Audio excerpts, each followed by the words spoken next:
Salutare tuturor! O să vă arătăm cum puteți realiza simplu și ușor steluțe decorative din scobitoare. Aveți nevoie de scobitori, o bucată de carton, un pix, o foarfecă, o ață, sclipici, vopsea, aracet, pistol de lipit cu silicon, o formă rotundă și o pensulă.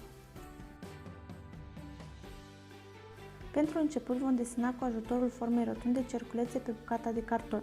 Cerculețele le puteți desena cu orice obiect rotund, cum ar fi un dop de sticlă sau cu ajutorul unui compas. Este foarte important ca bucata de carton să fie subțire pentru a o putea decupa cu ușurință.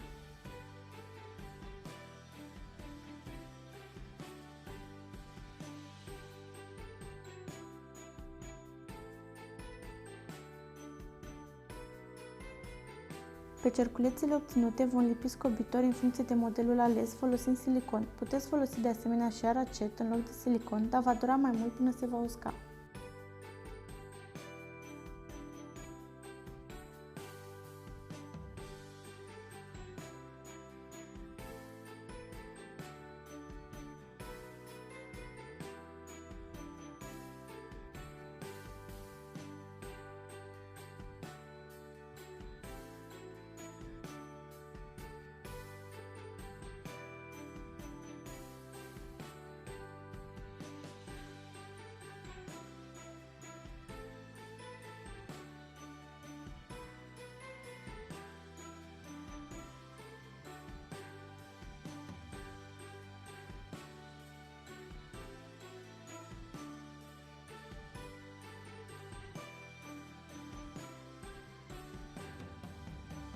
Ața o folosim pentru a putea agăța steluțele în brad.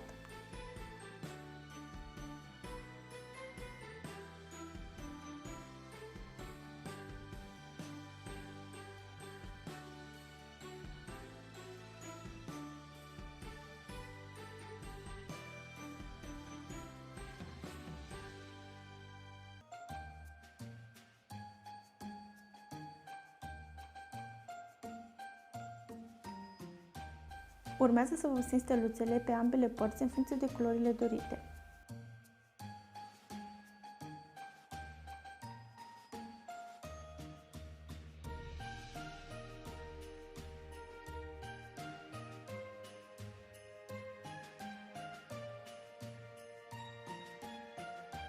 După ce vopseaua este complet uscată, vom aplica aracet pe toată suprafața steluței și vom presăra cu sclipici. Repetăm aceeași procedură și pe cealaltă parte.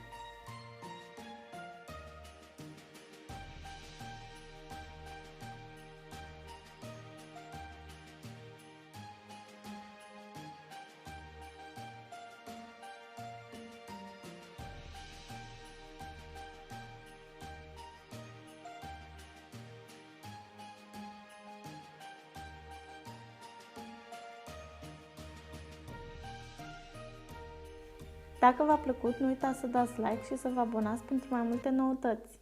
Pe data viitoare!